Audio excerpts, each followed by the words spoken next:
사사기 제16장 23절에서 27절까지 있는 말씀, 우리 이 아침도 교독으로 한번 읽어보겠습니다. 제가 23절을 읽겠습니다.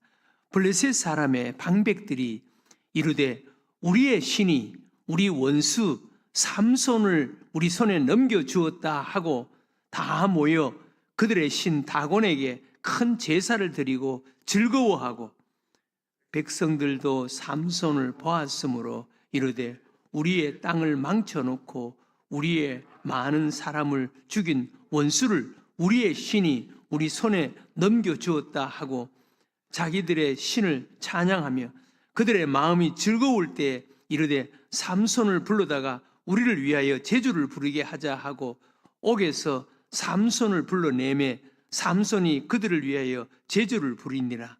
그들이 삼손을 두 기둥 사이에 세웠더니 삼손이 자기 손을 붙든 소년에게 이르되 나에게 이 집을 버틴 기둥을 찾아 그것을 의지하게 하라 하니라. 다 같이 읽겠습니다. 그 집에는 남녀가 가득하니 블레셋 모든 방백들도 거기에 있고 지붕에 있는 남녀도 3,000명 가량이라. 다 삼손이 제주 부리는 것을 보더라. 아멘. 삼손의 그 비극적인 모습을 소개합니다. 삼손이 사탄 마귀의, 그러니까 세상 사람들의 그 시험과 유혹에 넘어가서 삼손이 이렇게 마지막에 두 눈이 뽑히고 세상 사람들, 그러니까 이방 신을 믿는 사람들의 멸시와 조롱거리가 되고 이렇게 비참하게 죽는 이런 모습을 소개합니다. 세상에는 사탄 마귀의 그런 유혹과 시험이 참 많습니다. 세상 살아가기가 쉽지가 않습니다, 여러분. 세상 사는 거 쉽지가 않습니다. 마치 삼손이 세상 속에서 정말 믿음의 사람이 바르게 살지 못하면 이렇게 될 수도 있다라는 것을 보여주는 거예요. 삼손은 믿음의 사람이었습니다. 삼손, 태어날 때부터 그런 나실인으로 믿음의 사람으로 태어났습니다. 삼손은 어쩌면 오늘날로 말하는 모태신앙이라고 할 수가 있습니다. 모태신앙. 그런데 믿음을 제대로 관리하지 않고 믿음으로 살지 않고 믿음을 가지고 있는 자도 얼마든지 삼손처럼 될 수가 있다는 거예요. 삼손은 사탄 마귀의 유혹과 시험에, 집요한 유혹과 시험에 삼손은 넘어갔습니다. 여러분, 요즘도 제가 카톡을 누가 보내는 걸 보니까 요즘 보이스피싱에 당하는 사람들이 가장 많다 그러더라고요. 요즘 명절을 앞두고, 그리고 또 국가에서 이렇게 1인당 얼마씩 막 돈 내주는 이런 것들 찾아가야 되고 하니까 이런 것을 교묘하게 이용해서 보이스피싱에 넘어가는 사람들이 그렇게 많다는 거예요. 여러분, 다양한 방법으로 집요하게 시험하고 집요하게 매달립니다. 제 친구 목사님, 그 친구 목사님도 똑똑한 분이에요. 그리고 자기 애들도 20대 애들도 있는 그런 20대, 30대 자녀가 3명이나 있는 그런 목사님입니다. 그런데 돈은 잃지 않았다 그러는데 보이스피싱에 거의 막 8, 90% 자기가 그냥 자기에 있는 것을 다 오픈해서 다 바꿨다는 거예요. 주민등록증, 카드, 심지어 전화까지 바꿨다 그러더라. 이렇게 당할 수가 있습니다.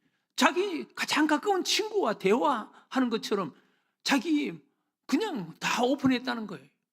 나중에 알고 보니까 보이스피싱이라더라. 당했다 그러더라고요. 예. 보이스피싱 거기 그 사람들에게 한번 넘어가면은 뭐 자기네들 자기 이 무슨 뭐 은행이나 또 무슨 뭐 다른 관공서 전화를 다른 데서 찾아서 그 사람들이 말하는 전화번호가 아니라 다른 데서 찾아서 전화를 해도 그 전화에 이미 감염돼서 통화하면은 그 전화를 하면은 그 보이스피싱 그 사람들이 전화를 받아가지고 다 이야기를 한다는 거예요. 예. 전화를 하더라도 전화를 거기서 먼저 받아버린다는 거예요. 그러니까 뭐 한번 거기에 감염되면은 빠져나올 길이 없다는 거예요.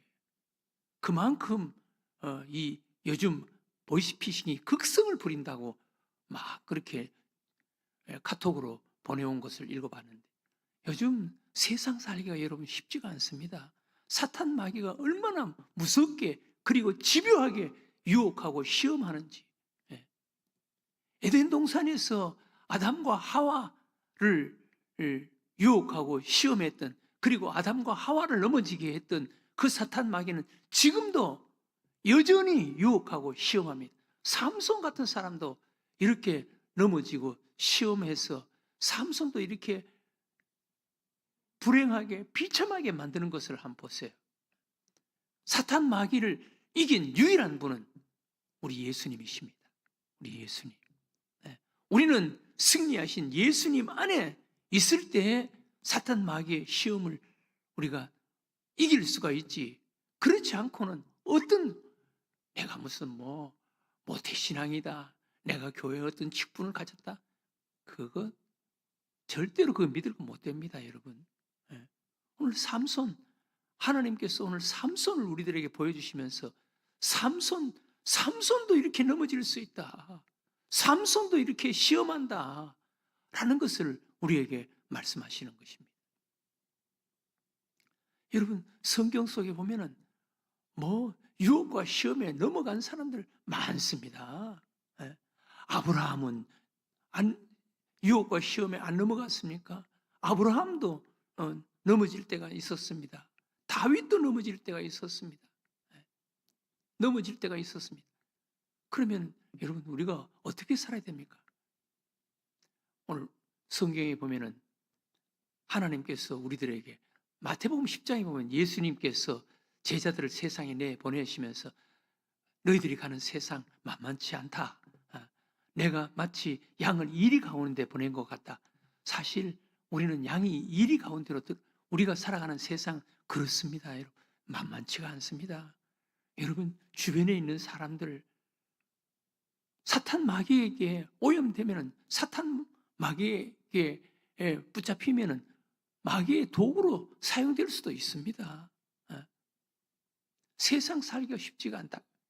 예수님께서 제자들을 세상으로 내보내면서 내가 너희를 보내미 양을 이리 가운데로 보내는 것 같다 라고 말씀하면서 너희들은 이렇게 살아야 된다. 뱀처럼 지혜롭고 비둘기처럼 순결해야 된다 라고 말씀해 지혜롭게 살아야 됩니다. 여러분 지혜롭게 사는 말은 지혜의 원천은 하나님이십니다. 하나님이 주시는 지혜로 살아야 된다는 거예요. 세상의 어떤 지혜 그거는 그냥 잠깐 반짝하는 것이지 그것은 마치 물고기를 유혹하는 그런 어떤 불 반짝반짝하는 그런 것이지 그건 진정한 지혜가 아니에요. 하나님이 주시는 지혜가 있어야 돼요. 하나님이 주시는 지혜. 그래서 야고보서는 너희 중에 누구든지 지혜가 부족하면 후히 주시고 꾸짖지 아니하시는 하나님께 구하라. 지혜는 하나님께서 주시는 거예요. 하나님이 주시는 지혜. 네. 지혜로워라.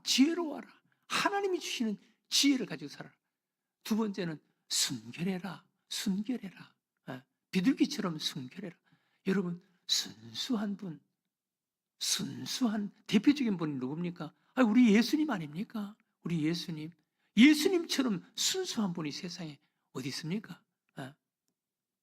어제 아침에도 봤지만 너희 안에 이 마음을 품어라 곧 그리스도 예수의 마음이니 그런 근본 하나님의 본체이시지만 하나님과 동등됨을 취할 것을 여기지 아니하시고 자기를 비워 종의 형체로, 인간의 몸으로 종의 형체로 이 땅에 오셨고 죽기까지 복종하셨다. 우리 예수님이 비둘기처럼 순결한 분 아니지, 순수하신 분 아닙니까? 순결하신 분, 순수하신 분, 선하신 분, 내 대표적인 분이 바로 우리 예수님이신 예수님. 그 지혜로워라, 순결해라. 그 작은 예수가 되어라는 말이에요. 작은 예수가 되어라. 그리고 오늘 삼손이 넘어진 이유가 뭡니까? 믿음으로 살지 못했기 때문에, 믿음으로 하나님 의지하지 못했기 때문에 삼손 하나님이 주시는 은혜로 부유했습니다. 강했습니다. 나귀 턱뼈로 한 자리에서 1000명을 죽였습니다. 여러분, 우리가 뭐가 됐다, 어떤 위치에 있다, 이루었다, 하나님이 주신 줄 알고 겸손해야 됩니다. 삼손은 자기가 잘나서 그렇게 강한 줄 알았습니다. 그래서 하나님 의지하지 못했습니다. 그래서 사탄 마귀의 교묘한 그리고 집요한 유혹에 넘어갔습니다. 삼손은 강점이 많은 사람이었지만 약점도 있었습니다. 여자에게 약했습니다. 여자에게. 그래서 드릴라에게 이렇게 넘어가서 이렇게 비참하게 된 거예요. 여러분, 우리도 하나님께서 주신 은혜도 많겠지만 그러나 우리에게 있는 약한 부분도 알아야 되는 거예요. 삼손은 그거 관리하지 못해서 이렇게 된 거예요. 마지막으로 우리가 이 어려운 세상에서 우리가 사탄 마귀 시험에서 이길 수 있는 것은 사도 바울 자신에게 있는 그 가시, 그걸 놓고 하나님 앞에 기도했다. 기도해야 됩니다. 자신에게 있는 문제를 놓고 하나님 앞에 기도해야 됩니다. 그런데 그 문제가 기도한 대로 응답되지 않을 수도 있습니다. 그런데 그것보다 더 큰 것을 하나님께서, 기도하는 자에게 더 큰 것을 하나님께서 우리에게 주십니다. 그 사도 바울 그 고백합니다. 사도 바울 하나님 앞에 육신의 가시 때문에 하나님 앞에 기도했는데 자기가 원하는 대로 육신의 가시 그거 하나님께서 뽑아주지 않고 기도한 것을 통해서 하나님으로 자기가 강해졌다. 아, 하나님의 뜻이 여기에 있었구나 라는 것을 깨달았다는 거예요. 자신의 약한 문제 때문에 하나님 앞에 기도했는데 그 육신의 가시를 고쳐주시지 않고 내가 약한 그때 하나님으로 강해졌다. 아, 하나님의 뜻이 여기에 있었구나. 하나님께서 나에게 가시를 주신 이유가 여기에 있구나. 이것을 깨달았다는 거예요. 그래서 자기는 오히려 그것을 감사했다는 거예요. 여러분들에게 기도의 제목이 있습니까? 그것을 가지고 하나님 앞에 기도하면 그 기도를 통해서 하나님께서 다른 것을 우리에게 선물로 주시는 거예요. 그래서 우리는 세상을 이길 수가 있고 믿음으로 살아갈 수가 있고 하나님의 은혜로 살아가는 자가 되는 줄로 믿습니다. 오늘 하나님께서 우리들에게 삼손도 이렇게 될 수가 있다. 사탄 마귀가 이렇게 무섭게 집요하게 유혹하고 시험한다. 그러기 위해서는 우리 예수님께서 말씀하신 것처럼 하나님의 지혜를 가져야 되고 또 우리 예수님처럼 순수해야 되고 그리고 끝까지 삼손 자기 힘 의지하지 않고 하나님 의지해야 되고 특별히 사도 바울처럼 하나님 앞에 기도하는 자가 돼야 된다. 기도해서 하나님 주시는 은혜의 힘으로 은혜에 붙잡혀서 사는 자가 돼. 은혜 떠나가 버리면 우리는 아무것도 아닌 거예요. 삼손과 같은 것입니다. 오늘날 한국 교회 어떤 분이 그런 이야기를 했잖아요. 한국 교회, 한국 그리스도인들 머리 깎인 삼손과 같다. 은혜 떠나가 버리면요. 여러분, 목사면 은혜 없는 목사 뭐 하겠어요? 교회 장로, 권사, 은혜 없는 목사, 장로, 권사 무슨 의미가 있겠어요? 그거 자랑하면 안 되는 거예요. 은혜 안에 사는 자가 돼야 돼. 삼손 머리 깎이면 삼손도 별 볼 일 없이 이렇게 비참해지는 거예요. 은혜 안에 사는 자가 되게 해달라고. 믿음으로 사는 자 되게 해달라고. 기도 속에 항상 하나님의 은혜 안에서 사는 자가 되게 해달라고. 오늘 이 아침 기도하는 여러분들과 제가 되시기를 주의 이름으로 축원합니다.